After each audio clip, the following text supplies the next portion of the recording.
दरवाजे पर होने वाली हल्की सी ठक ठक के जवाब में फाजिल अली खान बावाज़े बुलंद बोला, आ जाओ। दरवाज़ा खोलकर शेर खान अंदर दाखिल हो गया। सलाम सेठ साहब, फाजिल अली खान ने बेसब्री से पूछा। कुछ पता चला इसके बारे में? शेर खान बोला, सेठ साहब तमाम लारी अड्डों पर मैंने अपने आदमी भिजवा दिए हैं, रेलवे स्टेशन और मुकामी। फाजिल अली खान बोला, हमें बकवास सुनने की आदत नहीं। शेर खान, मतलब की बात करो, क्या इसका पता चला? शेर खान बोला, नहीं सेठ साहब। फाजिल अली खान बोला, इसका मतलब हमने हड हराम पाले हुए हैं जो एक ऐसे अनाड़ी जवान को भी तलाश नहीं कर सकते जो जुर्म की अलिफ बे से भी नावाकिफ है। शेर खान बोला, सेठ साहब ज्यादा दिन छुपा नहीं रह सकता। फाजिल अली खान का खराब मूड देखकर शेर खान का रंग पीला पड़ गया था। फाजिल अली खान बोला, शेरे, हमें इस जवान से कोई खौफ नहीं, अगर वो बिल्कुल भी ना मिले तब भी हमारा कुछ नहीं बिगाड़ेगा, लेकिन तुम लोगों की सलाहियतों को देखकर हम परेशान हो गए हैं। ये है तुम्हारी कारकर्दगी, आइंदा हम तुमसे क्या उम्मीद रखें? शेर खान बोला, सेठ साहब जहाँ तक मेरा अंदाजा है वो अभी तक इस शहर से नहीं निकल सका और अंदरूनी शहर किसी जगह रूपोश है, लेकिन कब तक छुपा रहेगा? जिस दिन भी वो बाहर निकलेगा कुत्ते की मौत मारा जाएगा।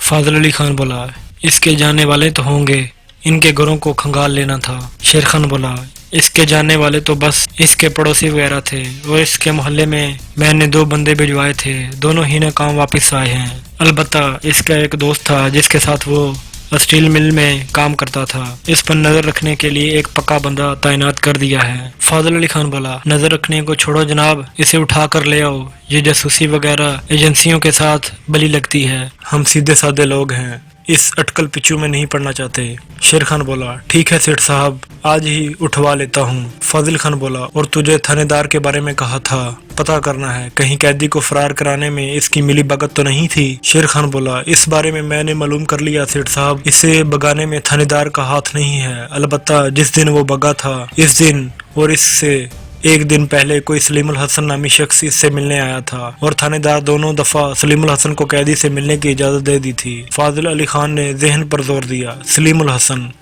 क्या तुम इस नाम के किसी बंदे से वाकिफ हो? शेरे ने इनकार में सर हिलाया, नहीं जनाब। फाजिल खान बोला, इसका हुलिया कैसा था? शेर खान बोला, जेंटलमैन टाइप बंदा था, लिबास से भी खाते पीते गिराने का लगता था, अलबत्ता इसके हुलिये से कोई ऐसी अनफरादियत नहीं थी जिससे इसकी पहचान आसानी से हो सके।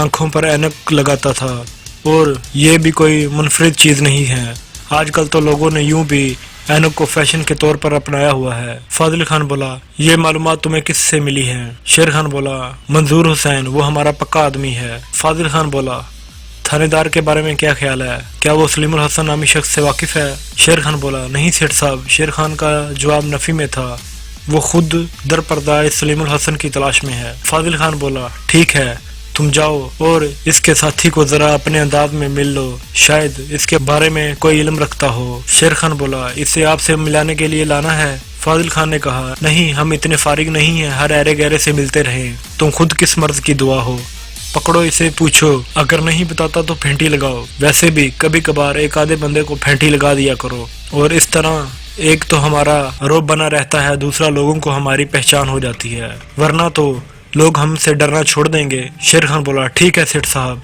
शेरे ने खुशी से दांत निकाले, मजलूमों और कमजोरों को सताना, इन पर रोब झाड़ना यूं भी इसका दिल पसंदीदा मशगला था, और अब तो सोने पर सुहागा इसके मालिक की तरफ से इसका हुक्म मिल गया था। फाजिल खान बोला, और हाँ, बेबी के साथ मजीद 2 गार्ड्स का इजाफा कर दो, पहले 2 मुहाफिज थे ना इसके साथ? शेर खान बोला, जी जनाब। फाजिल खान बोला, तो अब 4 मुहाफिज इसे कॉलेज छोड़ने जाया करेंगे। शेरे ने पूछा, अमान बख्श और सांवल के साथ और किसको छोटी बीबी की खिदमत पर मामूर करना है? फाजिल खान बोला, अनवर और सचल को कर दो। शेर खान बोला, और कोई हुक्म सेठ साहब? फाजिल खान बोला, नहीं, बस इस्माइल शाह के दोस्त से पूछ करके मुझे इतला दो। शेर खान जी सेठ साहब कहते हुए वहां से निकल गया।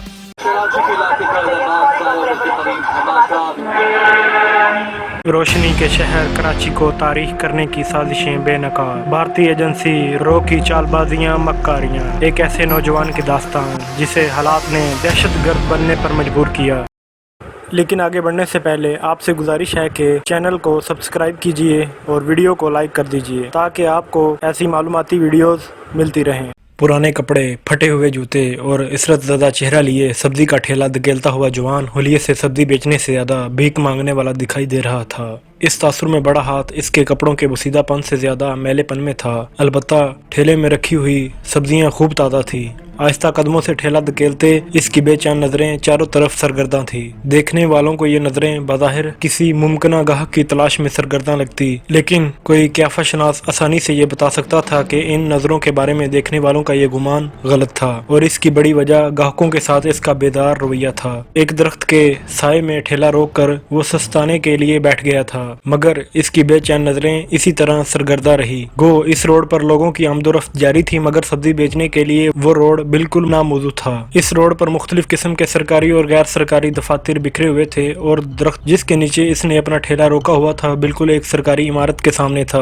दरमियान में सिर्फ सड़क की रुकावट थी। दरख्त के नीचे इसका क्याम काफी तवील रहा। इस असना में चंद आदमियों ने इससे सब्जी भी खरीदी और इस खरीदारी की वजह इस पर तरस खाने से ज्यादा सब्जियों का ताजापन था। सरकारी इमारत का चौकीदार बजा तौर पर इसके ठहरने पर एतराज कर सकता था, मगर एक गरीब सूरत ठेले वाले को वो कोई अहमियत देने के लिए तैयार न था। इस वक्त एक बड़े मियाँ इससे मोल तोल में मसरूफ थे। अचानक सब्जी वाले की नजर सरकारी इमारत से निकलने वाले एक शख्स पर पड़ी और वो जान छुड़ाने के अंदाज में बोला, ठीक है बुजुर्गो, जो मुनासिब समझो दे दो। बड़े मियाँ ने सूरत से चंद छोटे नोट गिनकर इसकी जानिब बढ़ाए, जो इसने गिने बगैर जेब में डाले और ठेले को इस तरफ धकेल कर ले जाने लगा जिस तरफ सरकारी इमारत से निकलने वाला शख्स जा रहा था। इस मर्तबा इसके कदमों में पहले वाली आहिस्तगी मफकूद थी। सरकारी इमारत से 200-250 गज फासले पर एक छोटा सा होटल बना हुआ था, जिसके अतराफ में मौजूद दफातर वाले टी ब्रेक और दोपहर के खाने के लिए जमा रहते थे। वो क्लर्क भी इसी होटल में जाकर बैठ गया था। सब्जी वाले ने अपना ठेला एक जानिब खड़ा किया और सब्जी ढांपे बगैर होटल में घुस गया। वो कोई आला तबके का होटल तो था नहीं, इसलिए इसके हुलिये पर किसी ने तवज्जो न दी। तायराना निगाह हाल में दौड़ाकर इसके कदम कोने में रखी इस टेबल की तरफ बढ़ने लगे, जिसके साथ वाली टेबल पर इसका मतलूबा आदमी एक मोजिज नजर आने वाले शख्स के साथ बैठा हुआ था। कुर्सी संभाल कर इसने होटल के बैरे की जानिब हाथ लहराया, जो एक 9 उम्र लड़का था। जी बाबूजी। होटल में चूंकि कसरत से क्लर्क हाजिर रहते थे, इस वजह से बैरे की जुबान से भी हर एक के लिए बाबू का लफ्ज निकलता था। सब्जी वाला मेन्यू पूछे बगैर इसने ऑर्डर दे दिया, कुछ खाने को ले आओ। बैरा पूछने पर मुसिर हुआ, क्या लाऊं? सब्जी वाला बोला, गोश्त ले आओ। इसने जान छुड़ाई। इसकी सारी तवज्जो साथ वाली मेज पर बैठे आदमियों की गुफ्तगू सुनने पर थी। पहरे ने वहीं से चलाकर इसका ऑर्डर दोहराया। उस्ताद एक गोश्त लगा। मेज पर बैठने वाले नए गाहक की तरफ बढ़ गया। इसकी समातों में सरकारी ऑफिस से निकलने वाले शख्स की मध्यम आवाज गूंजी, जो यकीनन क्लर्क था। नहीं जी, ये रकम तो बहुत कम है। जवाबन दूसरा बंदा कुछ बोला, मगर एक तो वो इससे थोड़ी दूर बैठा था और दूसरा होटल में गूंजने वाली बातों की आवाज की वजह से वो इसकी बात सुनने में कामयाब ना हो सका। वो दोबारा क्लर्क की आवाज ही सुन पाया था। ठीक है, आप इससे डील कर लें। सब्जी वाले ने जेब से एक पुराना सा मोबाइल निकाल कर मैसेज लिखने लगा, मगर इसका अंदाज ऐसा था कि दूर से देखने वाले को वो नंबर डायल करता हुआ लगता। मुख्तसर सा SMS लिखकर इसने सेंड कर दिया, 10 मिनट में पॉइंट 5 पर पहुंचो, और मोबाइल जेब में डालकर इसकी तवज्जो दोबारा अपने मतलूबा अफराद की गुफ्तगू की तरफ हो गई। इस वक्त बैरे ने इसके सामने खाना ला कर रख दिया। खाने के दौरान भी वो क्लर्क और इसके सामने बैठे उदेड़ उम्र के मोजिज शख्स की बातों की तरफ मुतवज्जा रहा। इसके खाना खत्म करने तक वो अपनी गुफ्तगू से किसी नतीजे पर पहुंच चुके थे। इस मर्तबा मोजिज शख्स दानिस्ता कुछ जोर से बोला था, जो इसने आसानी से सुन लिया। तो परसों कंफर्म हो गया। क्लर्क बोला, कंफर्म नहीं, अलबत्ता कोशिश करूंगा। इस मोजिज नजर आने वाले शख्स ने दोबारा कुछ कहा जो इसे सुनाई तो ना दिया, अलबत्ता इस दफा क्लर्क का जवाब असबात में था। इसने कहा, हाँ ये ठीक है। इसके बाद खाने के इख्तिताम तक इनके दरमियान खामोशी छाई रही। सब्जी वाले ने इनसे पहले खाना खा लिया था, मगर मजीद कुछ सुनगुन लेने के लालच में वो अपनी सीट पर टिका रहा, और फिर जैसे ही वो दोनों खा पी कर उठने लगे, सब्जी वाला भी जल्दी से काउंटर की तरफ बढ़ गया। बिल अदा करके जब वो बाहर निकला तो ठेले के सामने एक मोटरसाइकिल सवार इसके इंतजार में खड़ा था। वो सब्जी खरीदने का ख्वाहिशमंद नजर आ रहा था। इसके नजदीक पहुंचते ही इसने पूछा, टमाटर कैसे किलो हैं भाई? सब्जी वाला आहिस्तगी से बोला, सफेद काटन के कपड़ों में है, सर पर सिंधी टोपी रखी हुई है। मोटरसाइकिल सवार ने जोर से कहा, 50 रुपए किलो, दिमाग तो ठीक है? सब्जी वाला इस अंदाज में बोल रहा था कि दूर से देखने वाले को वो सब्जी का रेट बताता हुआ लग रहा था। इसकी जगह देखकर बैठक में पहुंचो, वहाँ निगरानी के लिए عمران کو مقرر کر دینا۔ موٹر سائیکل سوار کے انداز سے یوں دکھائی دے رہا تھا جیسے وہ سبزی والے پر سخت خفا ہو۔ 20 روپے سے زیادہ 1 روپیہ نہیں دوں گا۔ سبزی والا بولا، وہ سرخ گاڑی میں بیٹھ رہا ہے۔ موٹر سائیکل سوار بولا، اپنے پاس رکھو اپنے اعلیٰ نسل کے ٹماٹر، ٹماٹر نہ ہوئے گھوڑے ہوئے۔ اور پھر سرخ گاڑی کے روانہ ہوتے ہی اس نے موٹر سائیکل کو کک لگائی اور کار کے پیچھے روانہ ہو گیا، جبکہ ٹھیلے والا آہستہ روی سے سرکاری دفتر کی عمارت سے مخالف سمت میں چل پڑا۔